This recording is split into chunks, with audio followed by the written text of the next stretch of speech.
Guys, જય શ્રી કૃષ્ણ, જય માતાજી। કેમ છો બધા? મજામાં? તમારું સ્વાગત છે મારા નવા બ્લોગમાં। તો ચલો, આજે તો ઓફિસેથી આવી ગયા છે અને આજે કંઈક વિચાર છે કંઈક નવું બનાવવાનો। તો આજે બનાવવાનું છે કાજુ લસણનું શાક। તો અહીં જો દર્શક આવી ગયા છે। શું દર્શક? હેલો ગાઈસ, જય શ્રી કૃષ્ણ, જય માતાજી। આજે શેનું શાક બનાવવાનું છે? કાજુ લસણનું શાક। કાજુ લસણનું શાક? હા। તો એની જોડે શું બનાવવાનું પછી? એની જોડે વિચાર્યું નથી, રોટલી બનાવી દઈશ કા જી પરાઠા બનાવી દઈશ, જી ખાવું પરાઠા બનાવજે। કાજુ લસણનું શાક, પરાઠા, ડુંગળી, છાશ। તો બીજું શું જોડે? બીજું કઈ ફરમાઈશ? બીજું શું હોય જોડે તું કે ને? બીજું કઈ ના હોય જોડે। કઈ ન હોય ને? તમારે બીજું કઈ ફરમાઈશ? ગુલાબ જાંબુ આ તે? ગુલાબ જાંબુ તો ઈ તારી તેવડ નથી। હા તો ઈ સપનામાં ખાઈ લેજો ગુલાબ જાંબુ તો, બરોબર? તો હાલો આપણે બનાવીએ, પછી લેટ થાય છે, પછી સાંજે લેટ થઈ જાય છે। તો ચાલો બતાવીએ આજે કાજુ લસણનું શાક। તો ચાલો આજે અમે તમને બતાવીએ અમે કેવી રીતે બનાવીએ છીએ। મને કે બહુ આવડતું નથી, પણ તો બી હું બતાવું કે કેવી રીતે અમે શાક બનાવીએ છીએ, બરાબર? તો જો આજે તો તડકો બી છે, હજી તો થોડી થોડી ઠંડી પડે છે। તો હાલો આપણે બનાવીએ શાક। તો જો અહીં આપણે તેલ મૂકી દીધું છે ગરમ કરવા, બરાબર? અને હવે આપણે આમાં છે ને કાજુ અમારે જો આવી રીતે આવે અહીંયા, હવે રોસ્ટેડ, ઓલરેડી રોસ્ટેડ કાજુ જ આવે, અમે એ લઈ આવ્યા હતા, એટલે રોસ્ટ કરવાની જરૂર નથી। એટલે આને કઈ રોસ્ટ કરવાની જરૂર નથી, આપણે ખાલી પેલા લસણ રોસ્ટ કરી લેશું, બરાબર? થોડુંક લાઇટ બ્રાઉન થાય ને ત્યાં સુધી આને થોડું રોસ્ટ આપણે કરી લેશું લસણને। અને ત્યાં સુધી અમે જો અહીં બધા મસાલા તૈયાર કરી રાખ્યા છે, એક પછી એક બધા મસાલા। જો આ છે થોડુંક લસણ છે અને આદુ છે, અને આ છે તમાલપત્ર, ઇલાયચી, લવિંગ અને તજ, અને આ ટમેટા અને ડુંગળી। પછી આને સાતડી લેશું। તો ત્યાં લસણ થાય ને ત્યાં સુધી આપણે પેલા લસણ કરી લઈએ। આપણે અહીંયા લસણ આવી રીતે થઈ ગયું છે, બરોબર? જો ગોલ્ડન બ્રાઉન થઈ ગયું છે આખે આખે લસણ। આપણે કાજુ ને તો કઈ કરવાની જરૂર નથી। હવે જો ઈ ને ઈ તેલમાં આપણે આ મસાલા નાખી દેશું, બરોબર? અને થોડી વાર રહેવા દઈ અને આમાં લસણ ને આદુ નાખી દેશું। મેં લસણ થોડુંક જ નાખ્યું છે, કેમ કે આ બી લસણ આવશે અને પછી લસણની પેસ્ટ બી આવશે, એટલે બહુ લસણ ન થાય એટલે મેં ઓછું નાખ્યું છે આમાં લસણ। જો આ થોડું ગોલ્ડન બ્રાઉન થાય ને એટલે આપણે આ નાખી દઈશું। તો જો આપણે ડુંગળી નાખી દઈશું,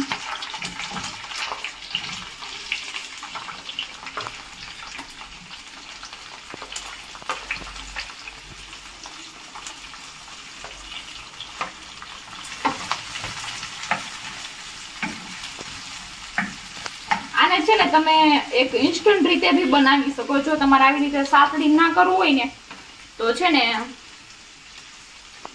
તો કુકરમાં છે ને ડુંગળી લેવાની, આમાં મોટા કટકા કરી નાખવાના ડુંગળીના, અને ટમેટાના 2 ફાડા કરી નાખવાના। જેટલી ડુંગળી લ્યો ને એટલા ટમેટા લેવાના। 2 ડુંગળી લીધી હોય ને તો 2 ટમેટા લેવાના, બરાબર?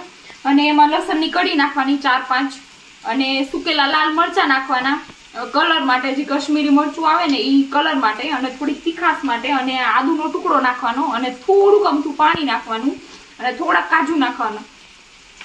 એનાથી છે ને અને 3 સીટી તમારે વઘાર નાખવાની, બરોબર? અને પછી ઈ પાણી બધું કાઢી લેવાનું, અને જે ઓલું આ ડુંગળી ને જે ટમેટા બોઇલ થઈ ગયા હોય ને એને તમારે છે ને થોડુંક ઠરવા દેવાનું, ઠરીને મિક્સરમાં ગ્રેવી કરી નાખવાની। એવી રીતે બી થાય, અને જો તમારે આવી રીતે કરવું હોય ને તેલમાં સાતડીને તો આવી રીતે બી થાય।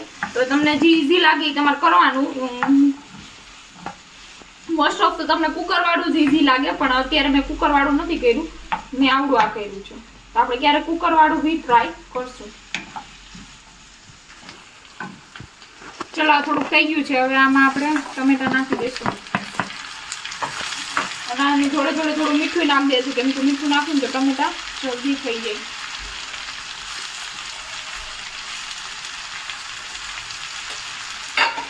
હવે આપણે આને મિક્સ કરી લઈએ।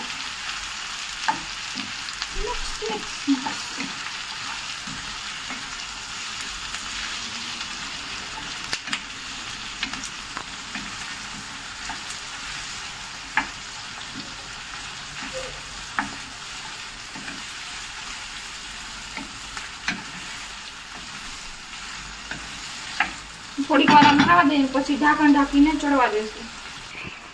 જો આ થોડાક નરમ થઈ ગયા છે. હવે આને ઢાંકી અને આપણે થોડી વાર રેવા દઈએ જ્યાં સુધી હા નરમ ન થાય ને ત્યાં સુધી થઈ ગયું છે. હવે આપણે ગેસ બંધ કરી દઈએ અને આને થોડુંક ઠંડુ થવા દઈએ પછી આપણે મિક્સરમાં આને ક્રશ કરી નાખશું. તો આ થોડી વાર ઠંડુ થઈ જાય ને ત્યાં સુધીમાં આપણે ઓનિયન ને બધું કટ કરી લઈએ. તો જો અહીંયા ડુંગળી કટ કરવા માંડ્યા છે દર્શક. ડુંગળી સરસ કટ કરે એકદમ ઝીણી ઝીણી, એટલે ઈ કટિંગ નું કામ એને હોય. એકદમ ઝીણી ઝીણી કટ કરજો દર્શક. બધું તો બે ઓપ્શન હોય, તો તમે રસોઈ કરો તો હું કટિંગ કરું. ખાલથી તો એ ડુંગળી કટ કરે છે એ બાને આંખો તો સાફ થાય દર્શક.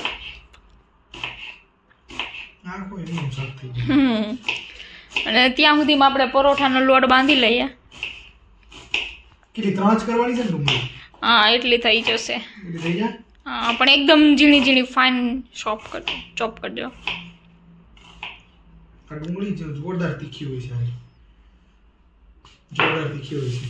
પાણી વાળી બહુ છે, એકદમ જ્યુસી એવું છે.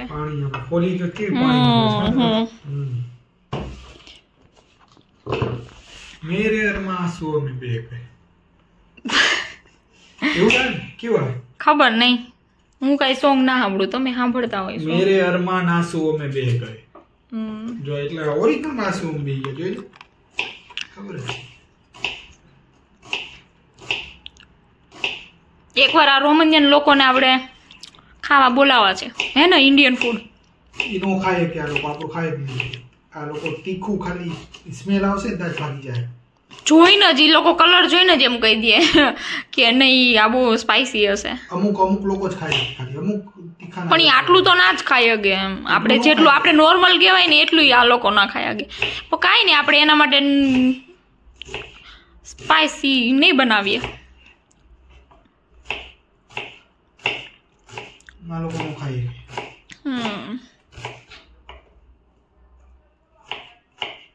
એમ નહીં, અહીંના માણસો કરતા અહીંના કૂતરા ના સારા, કૂતરા બધું ખાઈ જાય આપણું. હા દર્શકની ફેક્ટરી એક કૂતરું છે. ઈ અમે જી કાંઈ પણ સબ્જી પરાઠા કે ગમે એ થેપલા કે એવું ગમે કાંઈ હોય ને તો અમે કૂતરાને દઈએ ને તો એ બધું ખાઈ જાય. મરચું શીખે બધું, ગમે એટલું સ્પાઈસી કેમ નથી, કૂતરું બધું ખાઈ જાય. એકદમ આપણું ગુજરાતી બની ગયું છે. થેપલા તેને બહુ ભાવે કૂતરાને. આપણી નેના કૂતરા કેવા ઓલા ટમેટા સિવાય, ટમેટા બિસ્કિટ સિવાય વાતે. હવે નેના ઈ નથી મૂકતા. હા ટમેટા ડુંગળી, ટમેટા શું કહેવાય, ટમેટા અને બિસ્કિટ ઈ નથી મૂકતા અત્યારે. અને આઈનું તો જો ઈ કૂતરું તો બધું ટોટલી બધું ખાઈ જાય. થેપલા ગમે એવું શાક હોય, દાળ હોય, બધું ખાઈ જાય. ઈ સેતા પછી શું કરશું?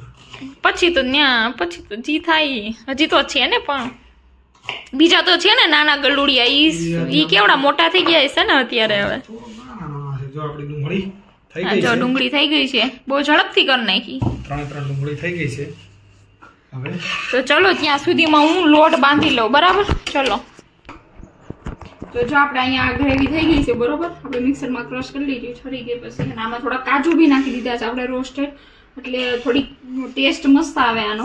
હવે જો આપણે તેલ મૂકી દીધું છે, તેલ આવી ગયું છે. હવે આપણે આમાં જીરું નાખી દઈશું.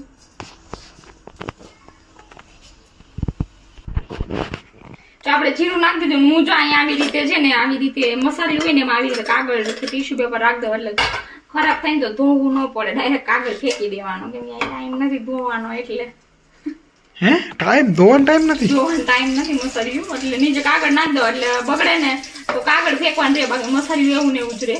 તો આમાં આપણે આમાં ઇલાયચી, તજ અને આને શું કહેવાય ગુજરાતીમાં તજપત્તો, તમાલપત્ર એ નાખી દીધું છે બરોબર. અને એ થોડું ગોળું થઈ ગયું છે. હવે આપણે એમાં આદુ, મરચું અને લસણની પેસ્ટ નાખી દઈએ.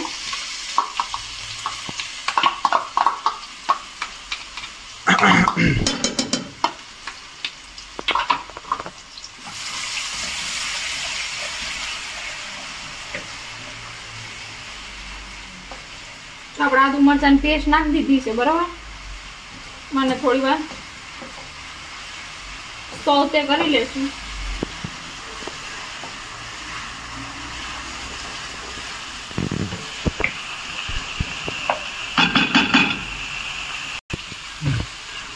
તો જો આપણે હવે ડુંગળી નાખી દઈએ, બરોબર.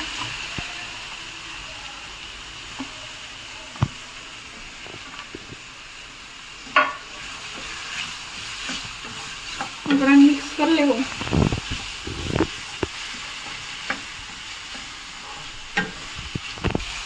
હવે આપણે ડુંગળી નાખી દીધી, બરોબર. આમાં થોડુંક મીઠું નાખી દેવું. જો આપણે ધ્યાન રાખો ને, આપણે ઓલી ગ્રેવી બનાવીને એમાં મીઠું ઓલરેડી એના પૂરતું નાખી દીધું છે. આપણે ખાલી આ ડુંગળી પૂરતું જ મીઠું નાખવાનું છે. જો આપણે મીઠું નાખી દીધું, બરાબર. હવે આપણે એને મિક્સ કરી લઈએ, કેમ કે મીઠું નાખીને તો ફટાફટ ચડી જાય ડુંગળી.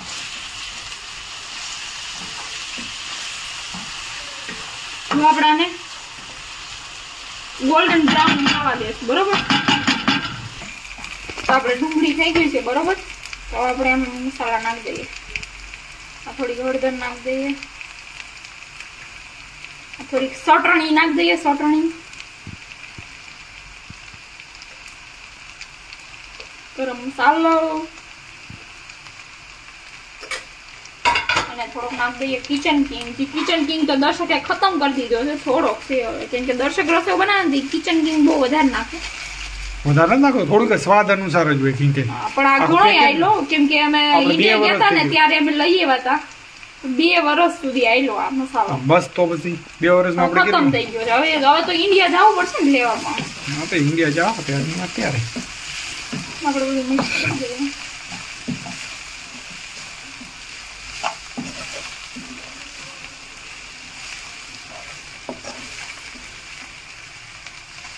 ચલ, હવે આપણે જો આ મસાલા નાખી દીધા, આપણામાં ઓલી જે ગ્રેવી બનાવી હતી ટોમેટો ડુંગળીની ગ્રેવી નાખી દઈશું.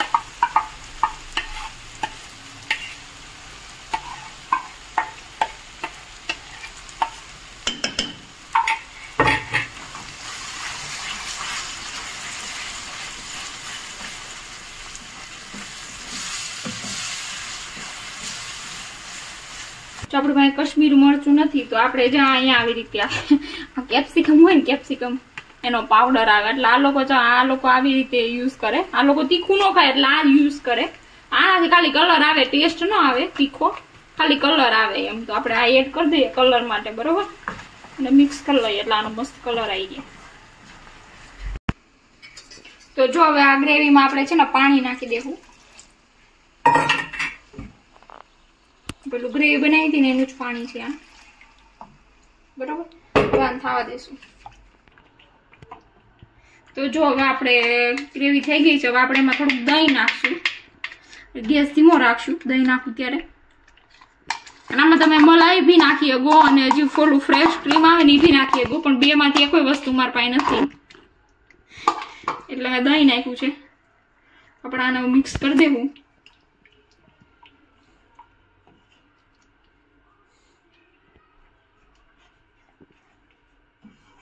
અને મેં થોડીક શુગર બી નાખી દીધી. હું કહેતા ભૂલી ગઈ, શુગર બી નાખી દીધી, કેમ કે અહીંયા ટમેટા બહુ ખાટા આવે એટલા માટે મેં થોડીક શુગર નાખી દીધી છે. જો આપણે દહીં મિક્સ થઈ ગયું છે હવે. તો જો હવે આપણે અહીંયા ઓલું જે લસણ ફ્રાય કર્યું હતું એ નાખી દઈએ. લસણ થોડુંક જ નાખ્યું છે. અને આપણે આ કાજુ નાખી દઈએ. ઓલરેડી રોસ્ટ કરેલા જ છે કાજુ. આપણે કાજુ નાખી દીધા, બરાબર. હવે આને મિક્સ કરી દેવું એટલે હું મસ્ત ફ્લેવર આવી જાય કાજુમાં લસણમાં. હવે આને થોડી વાર ચડવા દેશું એટલે પછી તૈયાર થઈ જશે. અને આમાં તમે કસૂરી મેથી બી નાખી શકો, પણ મારી પાસે કસૂરી મેથી અત્યારે ખતમ થઈ ગઈ છે એટલા માટે મેં નથી નાખી. અને કોથમીર બી નાખી શકો ઉપરથી મસ્ત, પણ કોથમીર બી નથી એટલે ચાલશે. હવે આને થોડી વાર ખાવા દઈએ આપણે, બરોબર. તો સબ્જી બની ગઈ છે અને હવે આપણે ડિનર કરવા બેસી જઈએ, બરોબર. જો અહીંયા બધું રેડી કરી નાખ્યું છે. જો મસાલાવાળી છાશ છે, પરોઠા છે, લચ્છા ઓનિયન છે, શાક છે અને આ ગોળ છે જે દર્શક ખાહે. અને દર્શક જો સિરીઝ ગોતે છે, બરાબર. તો હવે અમે ડિનર કરી લઈએ અને આ સાથે અમે આ બ્લોગ અહીંયા જ પૂરો કરીએ. તમે પ્લીઝ કમેન્ટ કરજો કે તમને અમારો બ્લોગ કેવો લાગ્યો. અને જો તમને અમારો બ્લોગ સારો લાગ્યો હોય તો પ્લીઝ પ્લીઝ પ્લીઝ સબસ્ક્રાઈબ કરી દેજો. અને આગળ ને આગળ આવો ને આવો સપોર્ટ કરતા રહેજો, જેથી અમને મોટિવેશન મળે કે અમે તમને નવા નવા વિડીયો બતાવીએ. તો ચલો હવે અમે ડિનર કરી લઈએ. જય શ્રી કૃષ્ણ, જય માતાજી, ગુડ નાઇટ.